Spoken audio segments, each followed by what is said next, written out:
berarti mendadak. Nah itu dari Rasulullah yang Rasulullah. Nah kemudian dari bahasa Arab rahasia, kemudian masuk ke bahasa Indonesia rahasia. Nah ini yang awal-awal makna dari rahasia dan segi bahasa. Nah secara dari Rasulullah ini adalah peperangan yang diikuti oleh Nabi Muhammad SAW. Nah ini Rasulullah. Kemudian peperangan yang tidak diikuti oleh Nabi Muhammad SAW itu namanya Syahid. Dia ada Rasulullah, ada Syahid.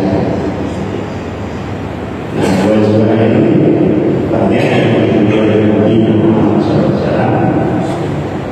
Sebenarnya di dalam Rasulullah itu ada yang paling awal, itu adalah Rasulullah Badar. Dan Rasulullah Badar ini adalah Rasulullah Badar Kubro tahun kedua Hijriah. Tahun kedua Hijriah itu tahun di mana kita ini baru diberitakan berpuasa. Turunnya ayat untuk kita berpuasa itu pada bulan Sya'ban tahun kedua Hijriah. Kemudian Ramadan kita berpuasa. Nah, puasa pada bulan Sya'ban itu terjadilah perang Badar Kubro, ya, perang Badar yang besar. Karena nanti ada yang kubro, ada yang tidak sebesar tahun ini. Nah ini merupakan Rasulullah yang pertama kali dikatakan oleh Rasulullah SAW. Kemudian Rasulullah itu kalau kita pernah umroh atau haji, biasanya kita diperlihatkan gunung-gunung di luar pemandangan. Nah disitulah Rasulullah Kubur. Nah di dalam Rasulullah Kubur ini kaum muslimin dengan orang-orang Quraisy dan sebagainya. Mengapa? Karena mereka tidak mau menuruti perintah Rasulullah SAW. Kalau kita lihat di sekitar Madinah itu yang namanya Uhud itu pegunungan agak tinggi itu. Nah waktu itu Nabi Muhammad SAW melarang kaum muslimin untuk meninggalkan puncaknya. Gunung Uhud ini jangan tinggalkan puncaknya, karena kalau ditinggalkan nanti musuh bisa menguasai. Nah karena kaum muslimin waktu itu sudah menang, maka ada ghanimah rampasan perang. Nah ternyata mereka tertunda untuk mengambil ghanimah. Mereka meninggalkan puncak gunung. Maka orang Quraisy dan muslimin lainnya menguasai puncak Uhud itu. Nah disitu namakan kaum muslimin dikatakan perang. Nah itu berarti perang. Kemudian tahun kelima adalah perang Ahzab. Ahzab itu artinya sekutu.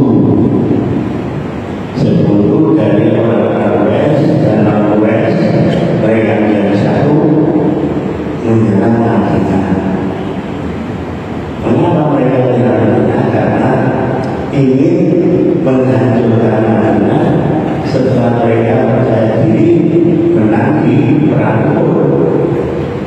Mari kita sama-sama menghancurkan Madinah. Nah, Madinah yang waktu itu hanya tanah kecil seperti itu, kemudian Rasulullah SAW berusaha bagaimana membuatkan maka ada seorang yang namanya Salman Al-Farisi dari Paris, Persia, mengusulkan, ya Rasulullah, mari kita daripada di sekitar kota ini agar supaya musuh itu tidak bisa masuk ke Madinah. Maka dengan yang paling ini tidak bisa diucapkan oleh seseorang. Kalau 1 meter masih bisa diucapkan, ini lebih dari sehingga tidak bisa diucapkan untuk masuk ke kota. Nah, itulah yang namanya kontak. Kontak itu kalau asal dari 10. Nah, ini dari pada tahun ke-5 keempat tidak ada perang karena mereka menyusun kekuatan lebih besar untuk menghancurkan. Nah, dalam perang kontak ini kaum muslimin Quraisy dan sebelumnya mereka tidak bisa berhasil menguasai Madinah. Mengapa? Karena mereka tidak bisa menyerang dan berkemah di luar kota, di luar area itu dengan jaga yang lama dan lama mereka kehabisan bahan pokok makanan. Sampai setelah itu ada angin bulu, angin apa namanya angin menghancurkan kemah. Nah, selama masa dari peperangan di perang Ahzab ini. Nah, ini tahun tahun lalu tidak terjadi peperangan. Rasulullah SAW dengan para sahabat pergi ke Mekah untuk melaksanakan umrah. Di umrah ini mereka tidak membawa senjata, hanya ada pedang, ada pisaunya yang tidak untuk perang. Tetapi orang-orang Quraisy mereka khawatir. Oleh karena itu terjadilah perjanjian atau sulh perdamaian di Hudaybiyah. Itu berarti dilakukan supaya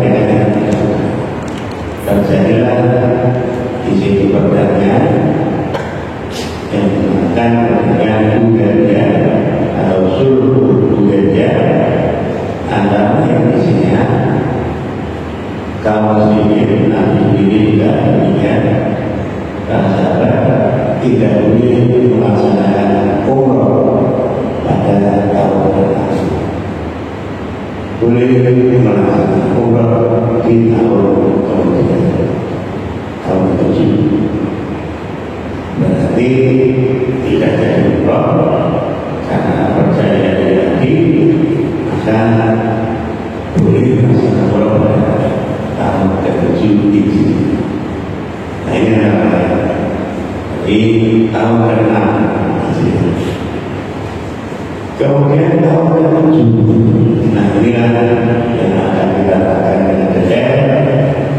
Tahun ke-7 ini berarti ada perang namanya Khaybar.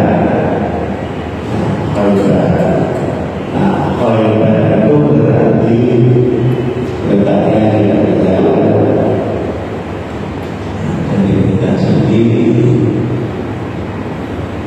Ya, kalau kita jalan-jalan biasa, tapi nanti kita disebutkan lagi dengan saya tidak ya. Ini Madinah al-Munawwarah. Nah ini Khuwaibah, sini Khuwaibah. Berarti ke arah utara dari Madinah. Nah ini sekitar 160 km sekarang. Dari 160 itu dari sini ke mana? Oh, 90 kok. Malang itu sudah dulu ya. Kalau Madiun sekarang ya tahu ya. Ya, kalau itu sekarang 3 jam apa ya? Nah itu ditempuh nanti naik kuda atau yang lain naik kuda itu 3 hari. 3 hari perjalanan dengan perhitungan kuda itu 1 hari itu daya tempuhnya sekitar 50 km. Nah sehingga 160 ini ditempuh dalam jangka 3 hari. Ini Khuwaibah. Ini banyak pegunungan itu. Kemudian di sini lagi ini Taimah. Taimah ini kita ingat Ibnu Taimiyah. Ibnu Taimiyah itu asal usul nenek moyangnya Taimah. Sehingga dikatakan Taimiyah. Ya, Ibnu Taimiyah.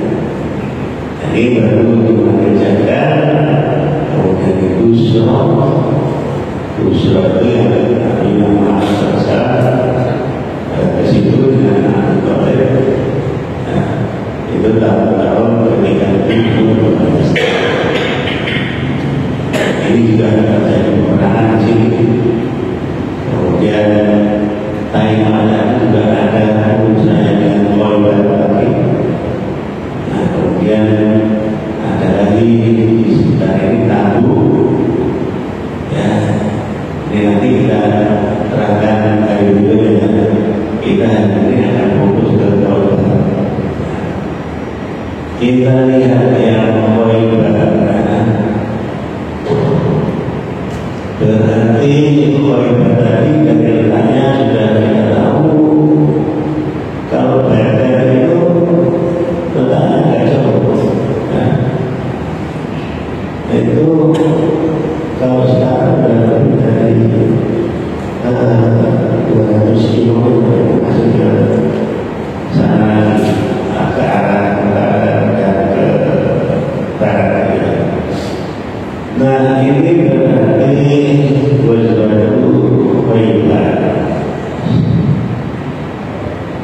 Khuwaibah berubah dari ajudan orang-orang Nabi. Orang Nabi ini dikepalai oleh Abu Ubaidah, kemudian menghasut orang-orang Yahudi yang ada di Khuwaibah untuk memerangi kaum muslimin. Nah, orang Nabi itu berarti dia berada di Madinah. Dia Islam tetapi dia hatinya masih tidak Islam betul-betul, masih ingin memerangi Islam. Nah mereka itu menghasut kaum muslimin yang ada di Madinah itu hanya sendiri. Maka kalau kita bersatu, kata Abdul Ubaidah, kaum yang ada di Khuwaibah ini, maka Madinah itu ada besarnya Ka'bah. Nah, orang-orang Khair yang kebanyakan orang-orang yang berdiri terpengaruh. Padahal orang itu dari segi perkataan lebih bagus daripada Madinah. Mereka mempunyai dataran yang tinggi, kemudian mereka mempunyai benteng-benteng, dan bentengnya bukan hanya satu, tetapi banyak. Yang besar-besar ada 6. Jadi benteng yang ada di Khaybar itu ada 2 kelompok. Yang kelompok pertama ini yang besar-besar, yaitu benteng Naim, ini nama benteng. Kemudian benteng yang besar Benu'an, kemudian Qal'ah Az-Zubair. Nah, Qal'ah itu artinya juga benteng. Jadi kalau dibilang Qal'ah Az-Zubair itu yang benteng juga. Nah, dari Qal'ah itu artinya juga benteng dalam bahasa Arab. Kemudian benteng Ubaid dan benteng Hamzah. Ini di dalam satu kelompok benteng yang besar. Kalau kita lihat benteng itu bagaimana situasi benteng dari wilayah ini, kalau ada buruan belum dari ini, kemudian di pinggir desa ini dikelilingi bangunan tinggi. Kalau kita lihat di Jogja atau Jogja itu masih ada bentengnya. Jadi benteng utara, benteng selatan, timur, kemudian Kauman itu benteng yang di utara. Kemudian ada yang benteng di selatan, itu yang menuju Pondok Rakyat. Nah, gambaran benteng itu di dalamnya berarti orang-orang yang mempertahankan benteng. Mereka semuanya aman dari serangan musuh, membuat benteng itu. Nah, karena ini wilayah yang terbuka, ada yang membuat benteng di puncak gunung supaya mereka selamat dari serangan musuh. Nah, ini yang kita lihat. Kemudian yang kedua, benteng yang kedua ini ada yang namanya benteng Qamus. Nah, benteng Qamus ini kepunyaan dari Bani Abdul Muttalib dan Bani Nadir.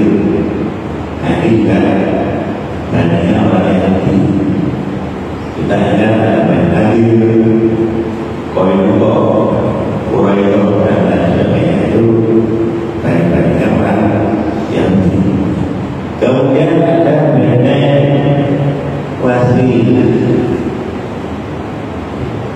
kemudian ada benteng Sulaim. Nah, ini benteng lebih dari 6 tadi. Ya, sehingga di pokok yang besar. Nah, kita lihat sekarang bagaimana Rasulullah SAW berangkat dari Madinah.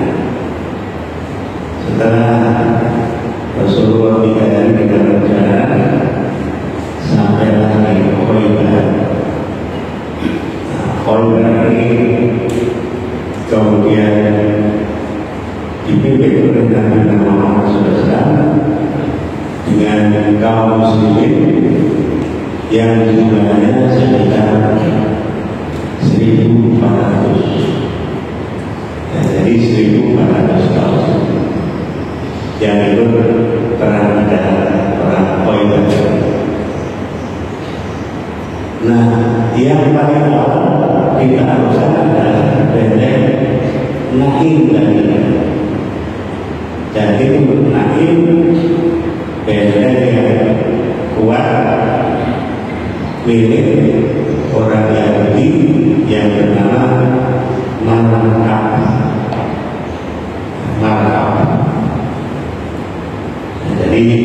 biasa kuat. Nah ini milik, artinya yang dulu meninggal itu apa? Dia seorang sahabat yang nah maka ini mana? Mari kita duel satu malam, dan itu dilayani oleh kaum muslimin. Kemudian dia melamar seorang yang namanya Amir bin Wahab. Nah, Amir ini pedagang tidak aja, sehingga kita ketika berperang dengan Wahab ini, dia mau menusuk ke Wahab tidak ada, dan akhirnya pedang itu mengenai kakinya. Otomatis dia langsung dilepas oleh Wahab. Maka Amir ini syahid. Nah, setelah Amir ini menjadi syahid, jadilah Ali bin Abi Thalib yang mengatakan, nah kalau sudah Ali otomatis dia kalah sama Ali, ya. Karena Ali ini dia punya peperangan kaum muslimin Madinah. Maka Ali melawan Marah. Nah, dengan tanding satu lawan satu tadi, otomatis saling kuat. Yang Marah tadi tewas. Yang depan mati maka benteng yang tadi itu yang kuat yang dipunyai oleh Marah tadi dihidupi oleh kaum muslimin. Mereka tadi yang salah, yang perang satu itu tadi, nah, karena satu kalah, ini kalau diteruskan ya tidak habis. Mereka tadi benteng yang lain,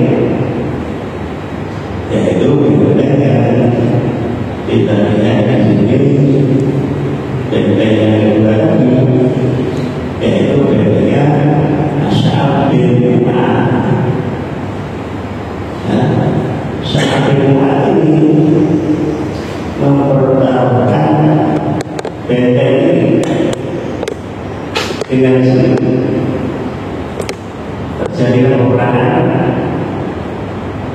Akhirnya kaum muslimin memenangkan peperangan dan merebut benteng As-Sa'id. Jadi benteng Ribas. Nah, sebagaimana tadi yang pertama, orang Yahudi lari kemana? Ke benteng yang selanjutnya, yaitu yang namanya benteng Az-Zubair. Nah, benteng Az-Zubair ini letaknya di puncak gunung. Kalau kita lihat ukur itu kan gunung Asut ini, benteng tempat yang lebih tinggi.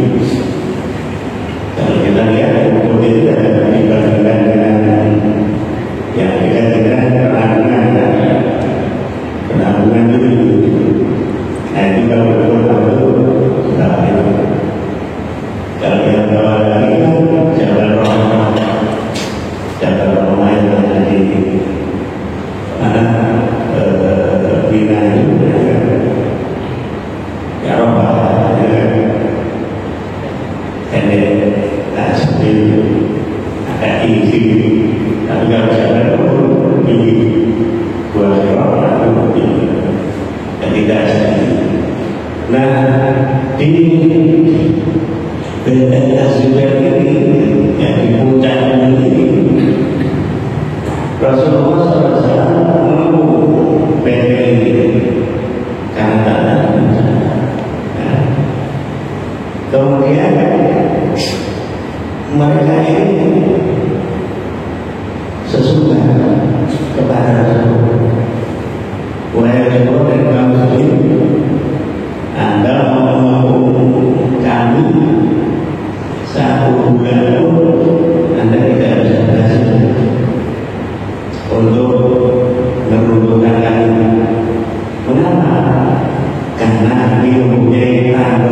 sehingga tanggul tadi tidak bisa terisi oleh air lagi. Akibatnya yang mereka patah, tidak bisa masak, tidak bisa minum. Ya, dengan demikian mereka terpaksa berperang. Yang mari kita berperang. Karena mereka sudah keadaan tidak sekuat ketika mereka makan minum, otomatis akhirnya digunakan oleh kaum muslimin di dalam merebut benteng Az-Zubair ini. Nah, namun di dalam peperangan ini banyak kaum muslimin yang menjadi syahid dan orang Yahudi yang terbunuh itu adalah 10 orang di dalam peperangan untuk merebut benteng Az-Zubair yang berada di atas bukit. Nah, sehingga mereka lari dan pindah ke benteng yang lain yang berada di atas benteng Ubaid. Nah, setelah mereka dari Az-Zubair dari Ubaid dan benteng Ubaid ini dapat ditaklukkan oleh kaum muslimin lewat pertempuran yang sengit. Benteng itu dikepung oleh kaum muslimin, tetapi orang-orang Yahudi dapat menyelinap keluar dari benteng. Nah, mereka keluar itu untuk menyelamatkan diri. Kemana? Ke benteng berikutnya. Benteng berikutnya itu yang masih aman, yang ada peperangan adalah benteng An-Nizar. Nah, dari Ubaid akhirnya Rasulullah mendapat kewenangan karena mereka ini banyak yang menyelinap lari menyelamatkan diri dari benteng. Hanya benteng kosong. Nah, sudah Nabi dan kaum muslimin menang. Nah, mereka ke benteng yang terakhir dari 5 benteng itu, yaitu benteng An-Nizar. Nah, benteng An-Nizar ini merupakan benteng yang terkuat. Nah, kemudian benteng yang terkuat ini mereka berkumpul di situ semuanya, orang-orang yang ini, bapak-bapaknya, istri-istrinya, dan anak-anaknya, semuanya menyelamatkan diri di benteng yang besar, yaitu benteng An-Nizar. Nah, di situ terjadilah peperangan yang besar. Benteng ini kokoh dan letaknya juga di atas gunung. Di samping yang tadi, maka yang Az-Zubair tadi, maka ini juga berada di atas gunung. Nah, karena letaknya di atas, maka Rasulullah sulit untuk menyerang mereka. Bahkan kaum muslimin diserang mereka dengan apa? Dengan panah. Karena letak musuh lebih tinggi, maka mereka dapat menaik dan berbagai. Kemudian dari bagaimana? Nah, oleh karena itu Rasulullah masih mempunyai hati memerintahkan pasangannya, mari kita lempar dengan lemparan yang namanya manjani. Ya,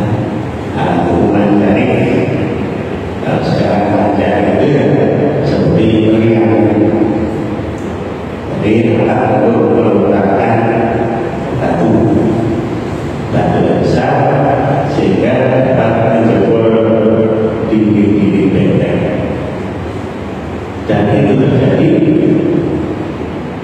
oleh karena lontaran manjanya tadi yang baru besar, maka beda-beda itu bisa terbuka. Nah, dari lubang inilah maka manusia ini dapat masuk di dalam. Nah, ketika mereka berada dalam satu benteng yang kuat ini, mereka bisa banyak yang lain. Nah, ketika banyak yang lain, istri dan anak-anak itu ditinggalkan. Maka otomatis yang tinggal itu menjadi tawanan. Nah, di antara tawanan itu ada seorang yang namanya Sophia, dan Sophia ini nanti menjadi istrinya setelah diselamatkan. Nah, ini sampai ke benteng 5 yang besar-besar. Setelah itu tinggal benteng yang tidak ya, benteng yang kecil itu yang tadi yang pertama yaitu Paulus, Wati dan Salam. Nah, 5 benteng lagi itu terletak di Koibar yang namanya adalah Nato dan Asyak. Nato dan Asyak. Nah, kemudian benteng-benteng yang ini Namus, Fatih dan Salim ini diselesaikan ada yang dengan peraturan yaitu di fokus, kemudian yang lain dengan perundingan lain tidak sampai perang, karena dengan perang adalah yang fokus, bagi yang kecil-kecil yang lain yang baru sudah dilakukan. Akhirnya 3 benteng yang kecil itu dikuasai oleh Nabi Muhammad SAW.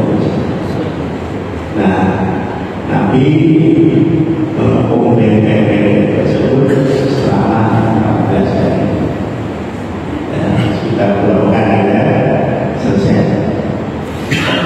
Benteng yang ada di Koibar. Nah, sekarang apa manfaat dari peperangan dari Koibar ini? Terdapatlah banyak ghanimah. Ghanimah itu berarti rampasan perang. Ketika perang terjadi, benteng-benteng itu tidak banyak meninggalkan itu menjadi milik kaum muslimin. Semua yang tadi wilayah Khoibar menjadi milik kaum muslimin. Nah, itu bagaimana tanah-tanah, kemudian tanah-tanah hewan-hewan dan nah, hewan-hewan ini melipat di Khoibar itu, maka bagaimana untuk membagi ghanimah. Nah, ghanimah ini dibagi menjadi 36 bagian. Ya. Ini pelajaran kita tentang ghanimah itu apa. Dalam bahasa Al-Quran bagaimana tanpa dan selalu tidak lain tanpa. Kemudian orang nilai nah, ini bagaimana prakteknya dibagi menjadi 36 bagian. Setiap bagian dikalikan 100 sehingga menjadi 3.600 bagian.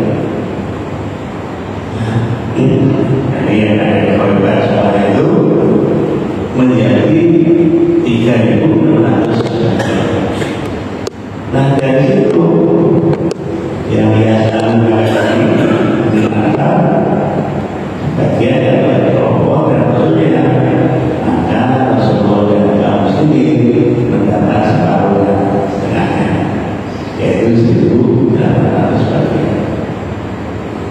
Kemudian yang separuh lagi setengah lagi, yaitu 1.800 bagian diperlukan oleh Rasul dan kaum muslimin bila ada musibah. Jadi yang pertama itu untuk kaum muslimin, kemudian yang kedua untuk dan maksudnya dan kaum muslimin mengalahkan kejadian yang tidak diinginkan.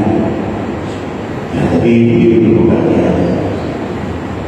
Nah, dengan dua tadi yang dibagi kepada para mujahid tadi yang dilakukan, maka mereka adalah bagian termasuk orang-orang muhajirin. Orang muhajirin ini adalah orang yang hijrah dari Mekah Madinah. Ketika awal-awal hijrah, mereka dibantu oleh kaum Ansor.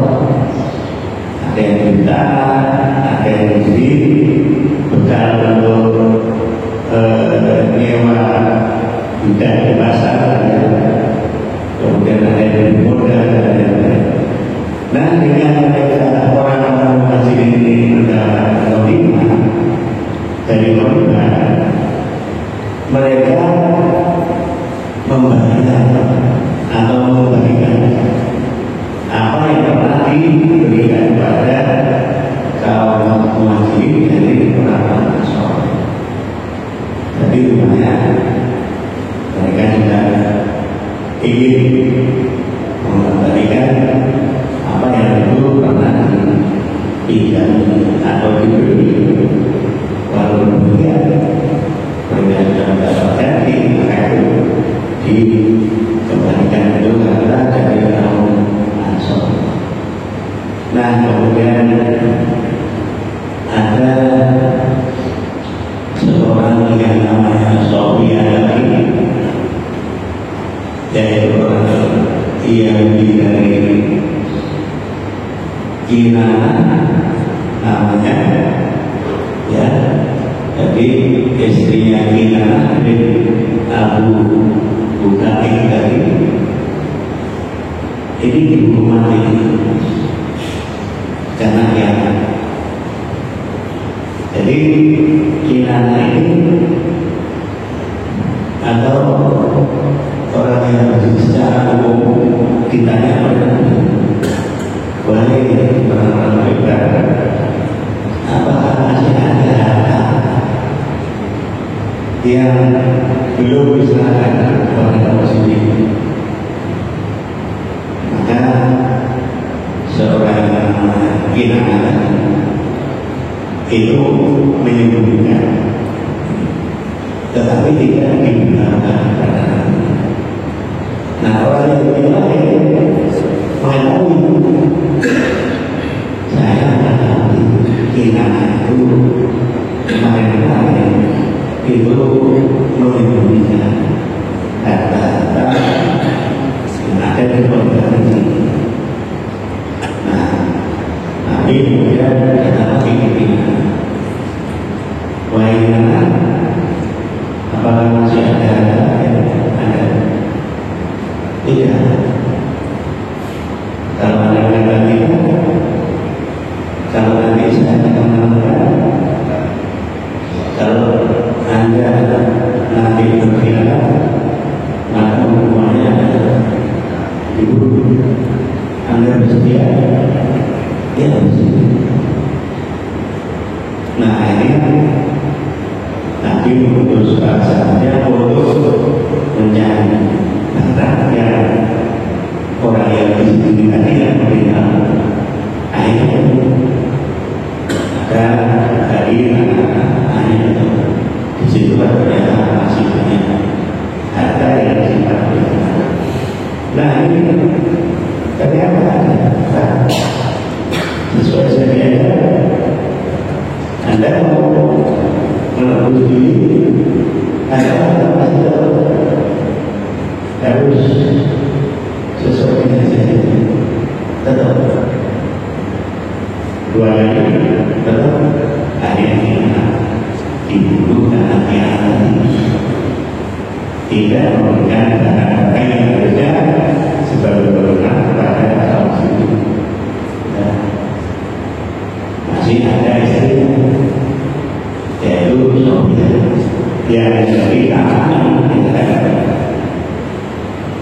Nah, karena tawanan, maka dia harus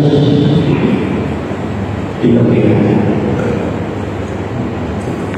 Ini akan kita.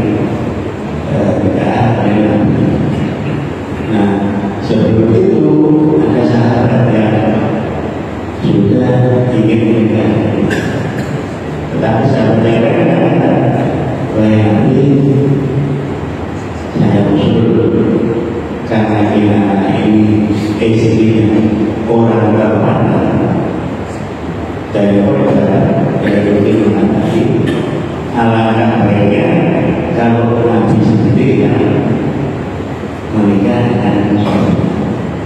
Akhirnya Nabi setuju, para sahabat setuju, maka Sofia dibebaskan, kemudian diislamkan, dan baru nikah dengan Nabi Muhammad SAW. Nah, ini antara lain masih dengan bisa koreografi. Kemudian kita lihat bagaimana akhir dari koreografi. Kaum muslimin yang meninggal ada yang mengatakan 16 atau 18 atau 23 orang yang bersyahid. Sedangkan orang-orang Yahudi yang meninggal adalah 93. Ya, itu akhir dari peperangan yang ada di Khaybar. Nah, setelah itu selesai. Kemudian Rasulullah mau pulang ke Madinah, maka melewati daerah yang namanya Fatah. Jadi tulisannya itu begitu Latin, tapi kemudian daerah bahasa itu tulisannya Fatah, bukan ada Fatah. Jadi kalau di Amel ada suku itu ada Fatah. Nah, kemudian suku ini diberi dakwah oleh Rasulullah agar masuk Islam. Wahai orang silakan antara bersahadat dan masuk Islam, maka akan selamat. Tetapi mereka mundur belum terima dan tidak menolak mundur. Nah, ketika mundur itulah diberitahu, wahai kaum Fatah, apakah Anda sudah tahu berita tentang Khaybar? Bagaimana Khaybar itu wilayah yang sudah dikuasai oleh Muhammad. Nah, mereka karena ketakutan, karena Khaybar yang besar itu sudah dikuasai oleh Muslim, maka mereka menyerahkan diri dan ikut berislam. Dan dengan Islam mereka juga menyerahkan sebagian dari tanahnya itu kepada kaum muslimin. Nah, tanah-tanah yang berbeda ini masih juga digarap oleh orang Yahudi, tapi dengan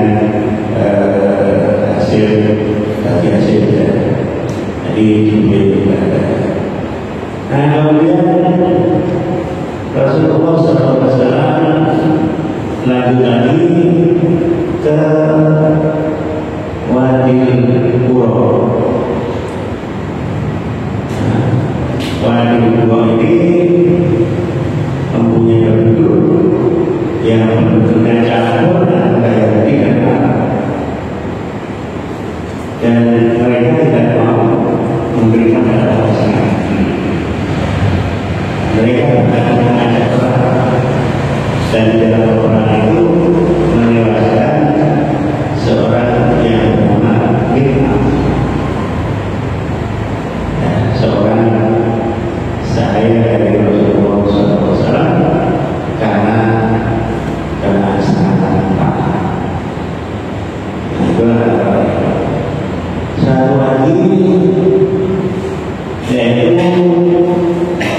di daerah Taiwan. Ini Taiwan. Kita lihat Taiwan tadi di kita lihat itu Taiwan yang ada di berita yang tadi. Kita lihat Taiwan ini yang Taiwan ini Taiwan Taiwan ini. Nah, ketika Taiwan ini mereka juga mau menerima dakwah Islam dan akhirnya nah ini rangkaian poin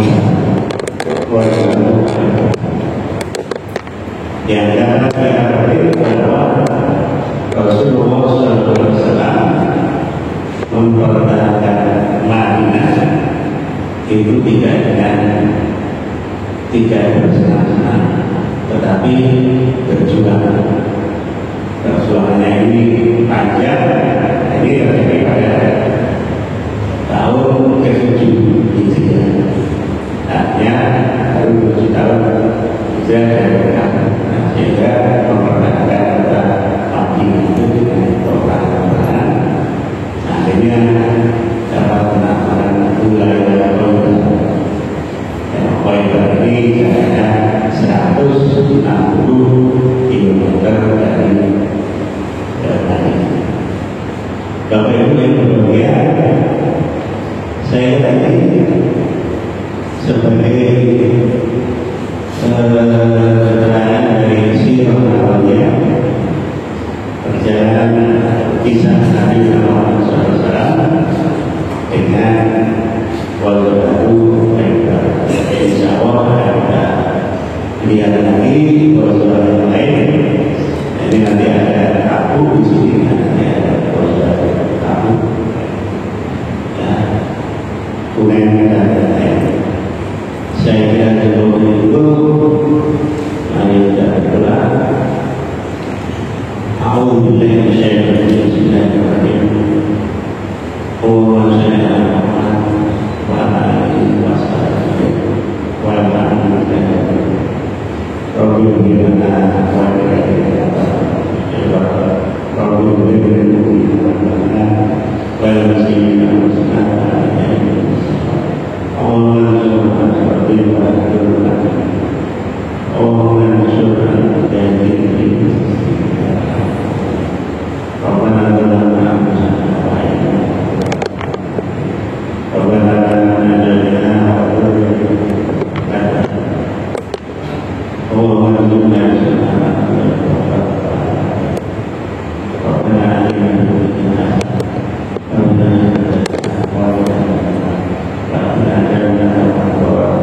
Ya Aziz ya Muhammad ya Rabbana.